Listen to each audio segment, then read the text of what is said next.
The Signalman by Charles Dickens. Hello below there. When he heard a voice thus calling to him, he was standing at the door of his box, with the flag in his hand, furled round its short pole. One would have thought, considering the nature of the ground, that he could not have doubted from what quarter the voice came. But instead of looking up to where I stood, on the top of the steep cutting, nearly over his head, he turned himself about and looked down the line. There was something remarkable in this manner of doing, so though I could not have set for my life once. But I know it was remarkable enough to attract my notice, even though his figure was foreshortened and shadowed. Down in the deep trench, and mine was high above him, so steeped in the glow of an angry sunset, that I had shaded my eyes with my hand before I saw him at all. Hello below. From looking down the line, he turned himself about again and, raising his eyes, saw my figure high above him. Is there any path by which I can come down and speak to you? He looked up at me without replying, and I looked down at him without pressing him too soon, with a repetition of my idle question. Just then, there came a vague vibration in the earth and air, quickly changing into a violent pulsation, and an oncoming rush that caused me to start back as though it had forced to draw me down. When such vapor as rose to my height from this rapid train had passed me and was skimming away over the landscape, I looked down again and saw him refurling the flag he had shown while the train went by. I repeated my inquiry. After a pause, during which he seemed to regard me with fixed attention, he motioned with his rolled-up flag towards a point on my level, some 200 or 300 yards distant. I called down to him, "All right," and made for that point. There, by dint of looking closely about me, I found a rough zigzag descending path notched out, which I followed. The cutting was extremely deep and unusually precipitous. It was made through a clammy stone that became looser and wetter as I went down.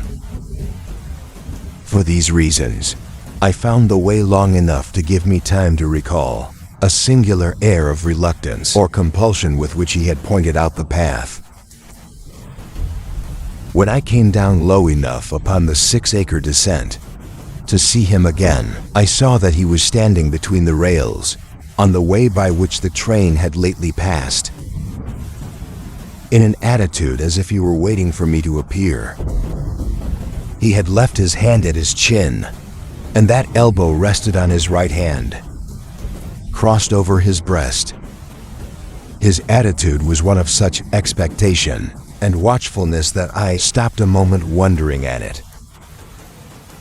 I resumed my downward way, and stepping out upon the level of the railroad, and drawing nearer to him, saw that he was a dark, sallow man with a dark beard and rather heavy eyebrows.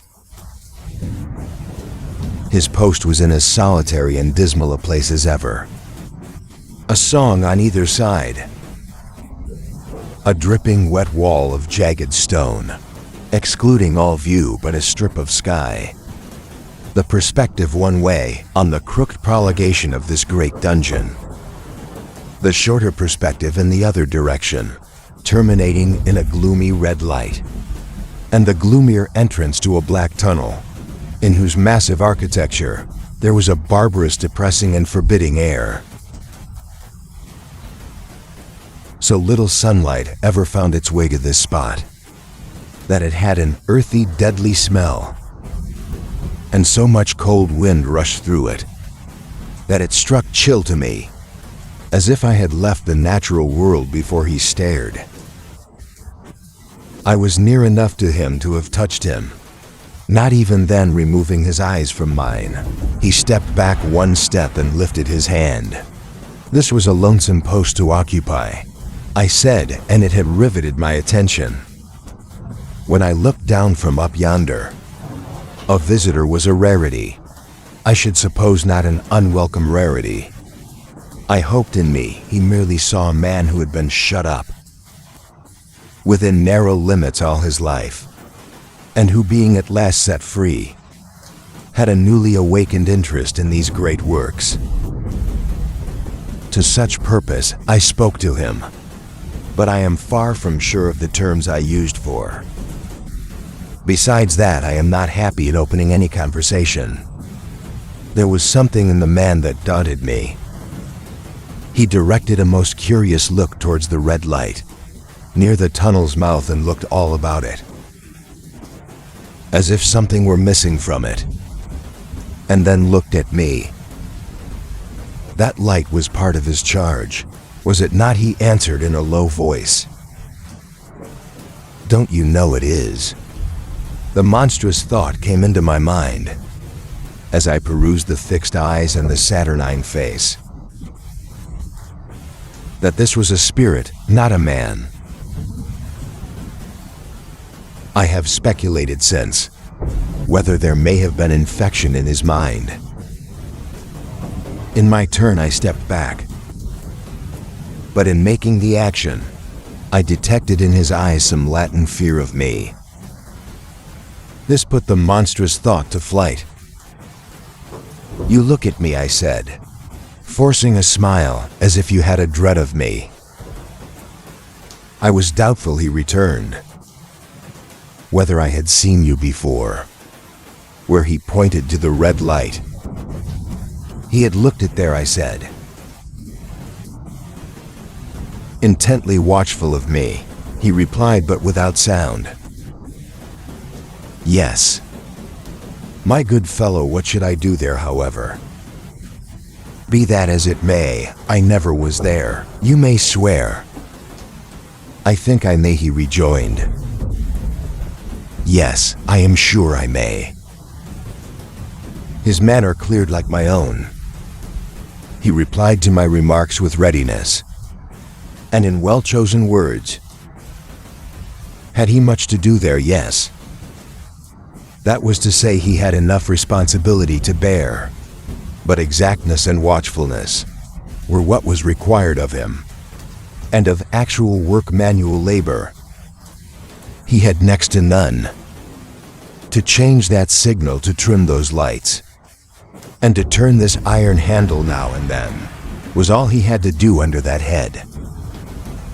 Regarding those many long and lonely hours, of which I seemed to make so much, he could only say that the routine of his life had shaped itself into that form, and he had grown used to it.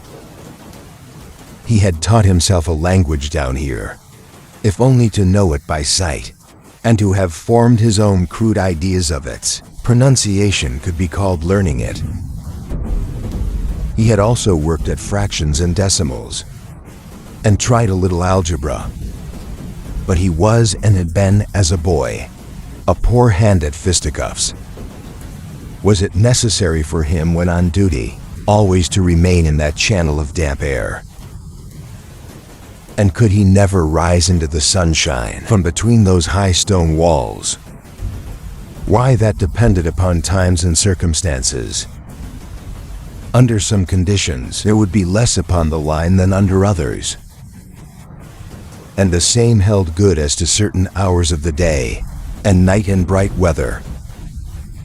He did choose occasions for getting a little above these lower shadows, but being at all times liable to be called by his electric bell, and at such times listening for it with redoubled anxiety. The relief was less than I would suppose. He took me into his box, where there was a fire, a desk for an official book in which he had to make certain entries, a telegraphic instrument with its style, face and needles, and the little bell of which she had spoken. On my trusting that he would excuse the remark that he had been well educated, and I hoped I might say without offense, perhaps educated above that station.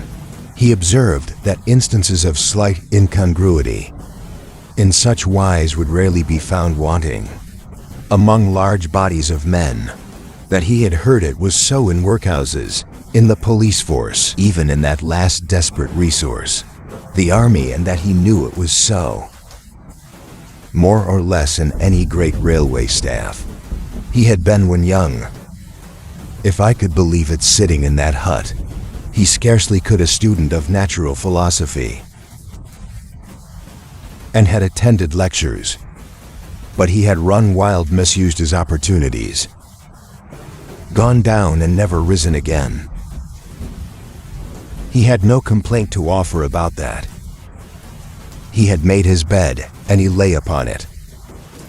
It was far too late to make another. All that I have here condensed, he said in a quiet manner, with his grave dark regards divided between me and the fire.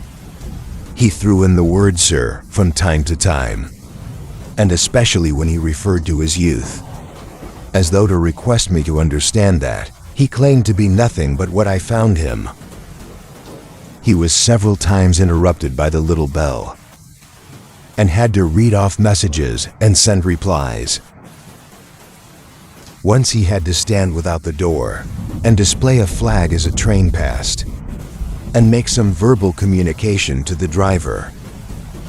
In the discharge of his duties, I observed him to be remarkably exact and vigilant, breaking off his discourse at a syllable, and remaining silent until what he had to do was done. In a word, I should have set this man down as one of the safest of men to be employed in that capacity, but for the circumstance that, while he was speaking to me, he twice broke off with a fallen collar, turned his face towards the little bell, when it did not ring, on the door of the hut, which was kept shut to exclude the unhealthy damp, and looked out towards the red light near the mouth of the tunnel. On both of those occasions, he came back to the fire with the inexplicable air upon him, which I have remarked without being able to define. When we were so far asunder, said I when I rose to leave him, you almost make me think that I have met with a contented man. I am afraid I must acknowledge that I said it to lead him on. I believe I used to be so, he rejoined, in the low voice in which he had first spoken. But I am troubled, sir. I am troubled. He would have recalled the words if he could. He had said them, however, and I took them up quickly. With what is your trouble? It is very difficult to impart to. It is very, very difficult to speak of. If ever you make me another visit, I will try to tell you. But I expressly intend to make you another visit. Say, when shall there be? I go off early in the morning, and I shall be on again at 10. Tomorrow night, sir. I will come at 11. He thanked me and went out at the door with me. I'll show my white light, sir, he said in his peculiar low voice, till you have found the way up. When you have found it, don't call out. And when you are at the top, don't call out. His manner seemed to make the place strike colder to me, but I said no more than very well. And when you come down tomorrow night, don't call out. Let me ask you a parting question. What made you cry hello below there tonight? Heaven knows, said I. I cried something to that effect. Not to that effect, sir. Those were the very words. I know them well. Admit those were the very words. I said them, no doubt, because I saw you below for no other reason. What other reason could I possibly have? you had no feeling that they would convey to you in any supernatural way. Number. He wished me good night and held up his light. I walked by the side of the down line of rails, with a very disagreeable sensation of a train coming behind me until I found the path.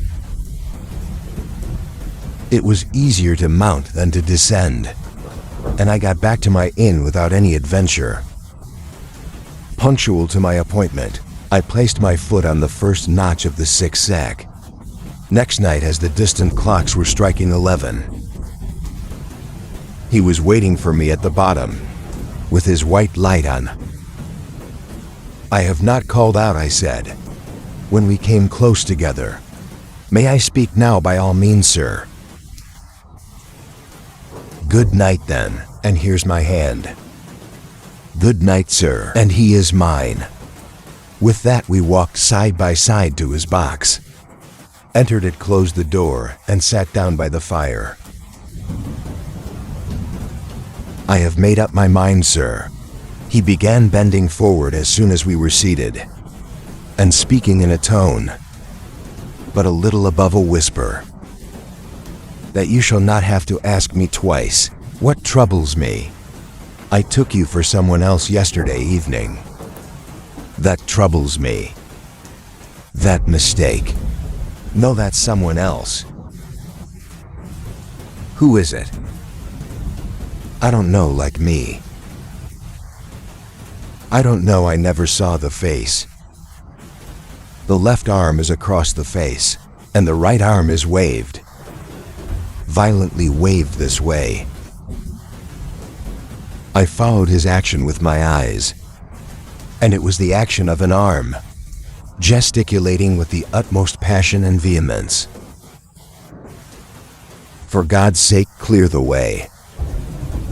"One moonlight night," said the man, "I was sitting here when I heard a voice cry, 'Hello below there.' I started up, looked from that door, and saw this. Someone else standing by the red light near the tunnel, waving as I just now showed you. The voice seemed hoarse with shouting, and it cried, 'Look out! Look out!' and then again, 'Hello below there, look out!' I caught up my lamp, turned it on red, and ran towards the figure calling. What's wrong? What has happened? Where it stood just outside the blackness of the tunnel. I advanced so close upon it that I wondered at its keeping the sleeve across its eyes. I ran right up at it, and my hand stretched out to pull the sleeve away. When it was gone, "Into the tunnel," said I. No, I ran on into the tunnel. 500 yards. I stopped and held my lamp above my head, and saw the figures of the measured distance, and saw the wet stains stealing down the walls and trickling through the arch. I ran out again faster than I had run in, for I had a mortal appearance of the place upon me. And I looked all around the red light, with my own red light, and I went up the iron ladder to the gallery, at top of it, and I came down again and ran back here. I telegraphed both ways. "An alarm has been given. Is anything wrong?" The answer came back both ways. "All well."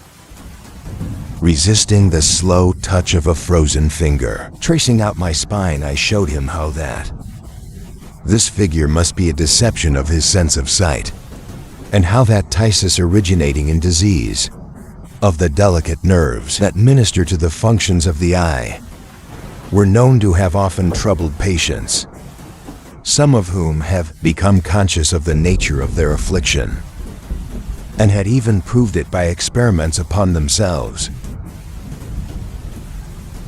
As to an imaginary cry, said, "I do but listen for a moment to the wind in this unnatural valley while we speak, so low, and to the wild hubbub it makes of the telegraph wires. That was all very well. He returned after we had sat listening for a while.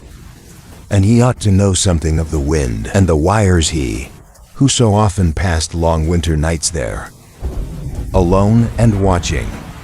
But he would beg to remark that he had not finished. I asked his pardon, and he slowly added these words, touching my arm.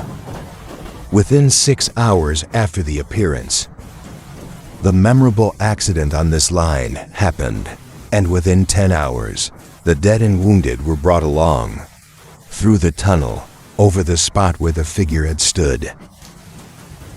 A disagreeable shudder crept over me, but I did my best against it. It was not to be denied. I rejoined that this was a remarkable coincidence, calculated deeply to impress his mind. But it was unquestionable that remarkable coincidences did continually occur, and they must be taken into account in dealing with such a subject. Though to be sure, I must admit, I added, for I thought I saw that he was going to bring the objection to bear upon me. Men of common sense did not allow much for coincidences in making the ordinary calculations of life. He again begged to remark that he had not finished. I again begged his pardon for being betrayed into interruptions. This he said again, laying his hand upon my arm and glancing over his shoulder with hollow eyes. Was just a year ago, 6 or 7 months past, and I had recovered from the surprise and shock when one morning, as the day was breaking, I, standing at the door, looked towards the red light and saw the specter again. He stopped with a fixed look at me. Did it cry out? No, it was silent. Did it wave its arm? No, it leaned against the shaft of the light, with both hands before the face, like this. Once more I followed his action with my eyes. It was an action of mourning. I have seen such an attitude in stone figures on tombs. Did you go up to it? I came in and sat down, partly to collect my thoughts, partly because it had turned me faint. When I went to the door again, daylight was above me and the ghost was gone. But nothing followed, nothing came of this. He touched me on the arm with his forefinger twice, or thrice, giving a ghastly nod each time. That very day, as a train came out of the tunnel, I noticed at a carriage window on my side what looked like a confusion of hands and heads, and something waved. I saw it just in time to signal the driver stop. He shut off and put his brake on, but the train drifted past here 150 yards or more. I ran after it, and as I went along, heard terrible screams and cries. A beautiful young lady had died instantaneously in one of the compartments, and was brought in here and laid down on this floor between us. Involuntarily, I pushed my chair back as I looked from the balls, at which he pointed to himself. True, sir, true, precisely as it happened, so I tell it you. I could think of nothing to say to any purpose, and my mouth was very dry. The wind and the wires took up the story, with a long lamenting wail. He resumed, now, sir, mark this and judge how my mind is troubled.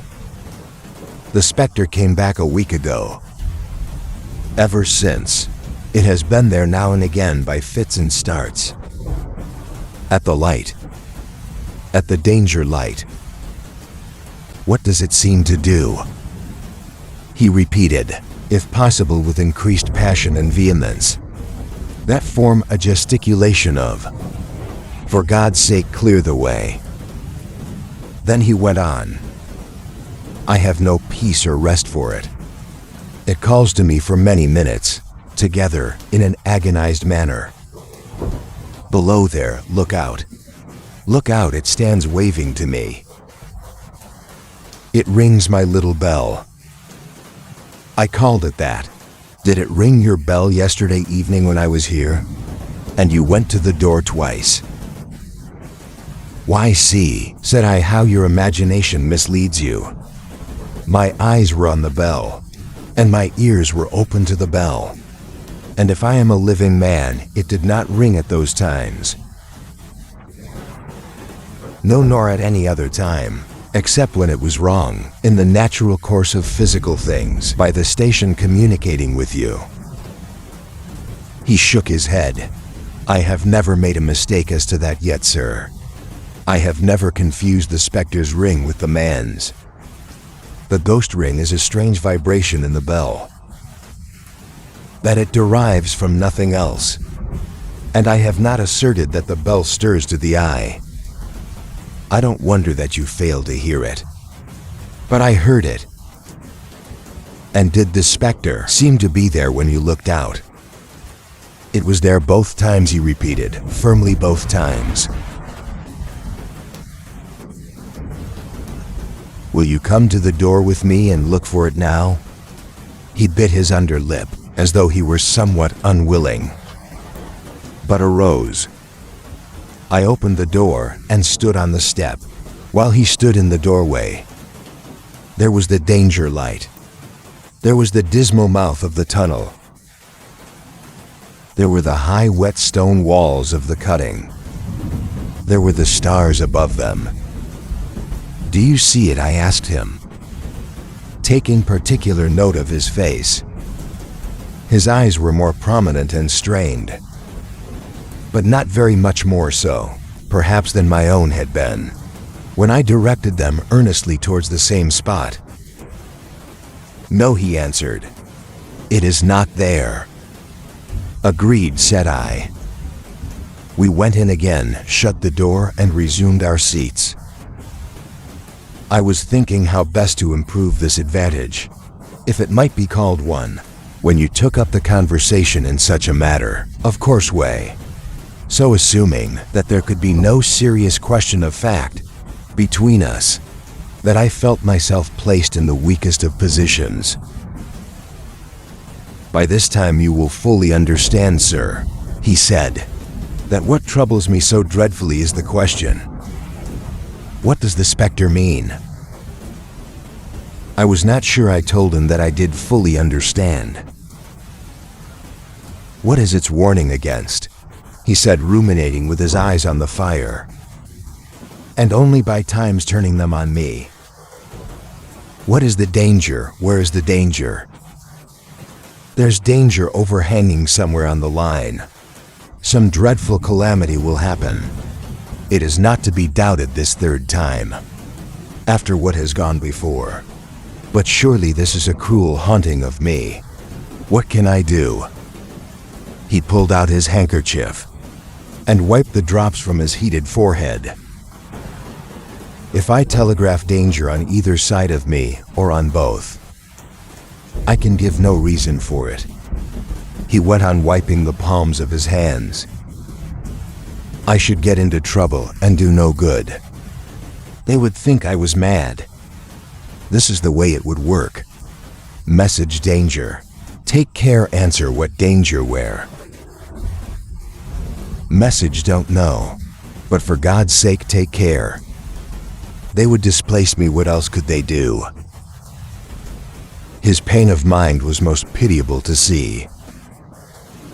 It was the mental torture of a conscientious man, oppressed beyond endurance by an unintelligible responsibility involving life.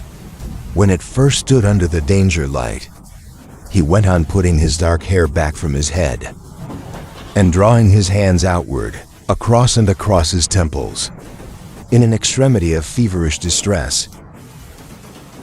Why not tell me where that accident was to happen, if it must happen? Why not tell me how it could be averted, if it could have been averted? When on his second coming, it hit its face. Why not tell me instead she is going to die? Let them keep her at home. if it came on those 2 occasions, only to show me that its warnings were true, and so to prepare me for the 3rd. Why not warn me plainly now? And Lord help me. I'm mere poor signalman on this solitary station. Why not go to somebody with credit to be believed and power to act? When I saw him in this state, I saw that for the poor man's sake, as well as for the public safety, what I had to do for the time was to compose his mind. Therefore, setting aside all question of reality or unreality between us, I represented to him that whoever thoroughly discharged his duty must do well, and that, at least, it was his comfort that he understood his duty, though he did not understand these confounding appearances. In this effort I succeeded, far better than in the attempt to reason him out of his conviction. He became calm, the occupations incidental to his post. As the night advanced, began to make larger demands on his attention, and I left him at 2 in the morning. I had offered to stay through the night, but he would not hear of it. Then I more than once looked back at the red light as I ascended the pathway, that I did not like the red light, and that I should have slept but poorly if my bed had been under it. I see no reason to conceal. Nor did I like the 2 sequences of the accident and the dead girl. I see no reason to conceal that either. But what ran most in my thoughts was the consideration: how ought I to act, having become the recipient of this disclosure?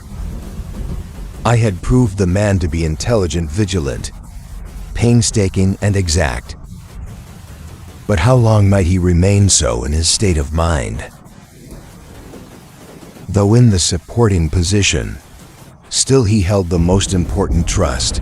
And would I, for instance, like to stake my own life on the chances of his continuing to execute it with precision, unable to overcome a feeling that there would be something treacherous in my communicating what he had told me to his superiors in the company, without first being plain with himself and proposing a middle course to him?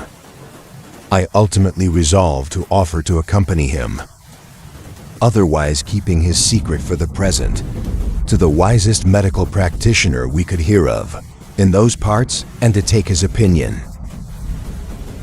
A change in his time of duty would come around. Next night he had apprised me, and he would be off an hour or 2 after sunrise, and on again soon after the sunset. I had appointed to return accordingly. Next evening was a lovely evening, and I walked out early to enjoy it. The sun was not yet quite down when I traversed the field path near the top of the deep cutting.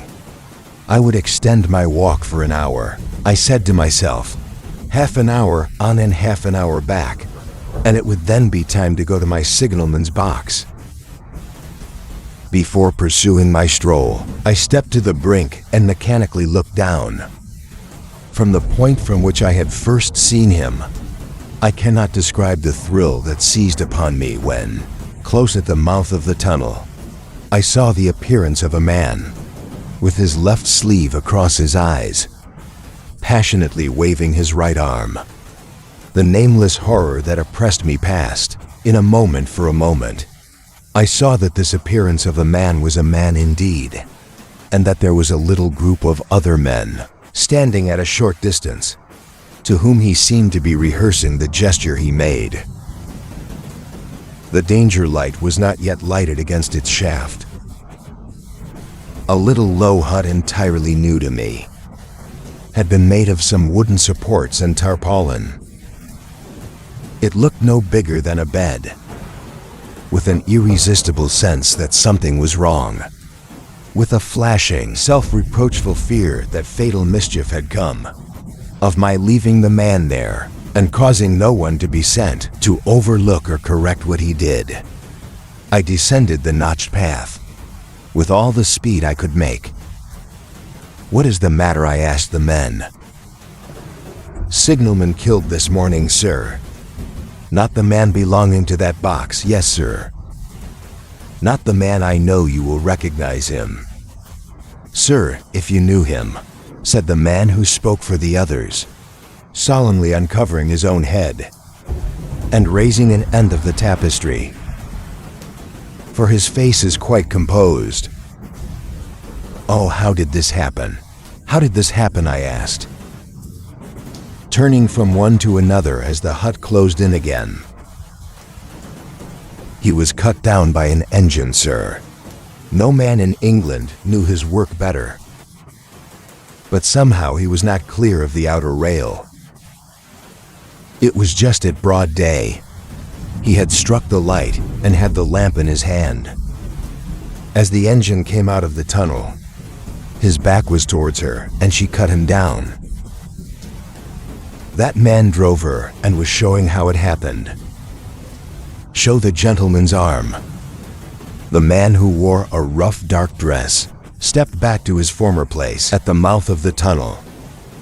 "Coming round the curve in the tunnel, sir," he said. "I saw him at the end, like as if I saw him down a perspective glass. There was no time to check speed, and I knew him to be very careful, as he didn't seem to take heed of the whistle.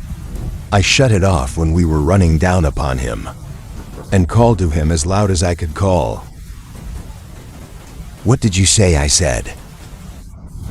"Below there, look out. Look out, for God's sake. Clear the way." I started. It was a dreadful time, sir. I never left off calling to him. I put this arm before my eyes not to see, and I waved this arm to the last, but it was no use. Without prolonging the narrative to dwell on any one of its curious circumstances, more than on any other, I may, in closing it, point out the coincidence that the warning of the engine driver included not only the words which the unfortunate signalman had repeated to me as haunting him, but also the words which I myself, not he, had attached, and that only in my own mind, to the gesticulation he had imitated.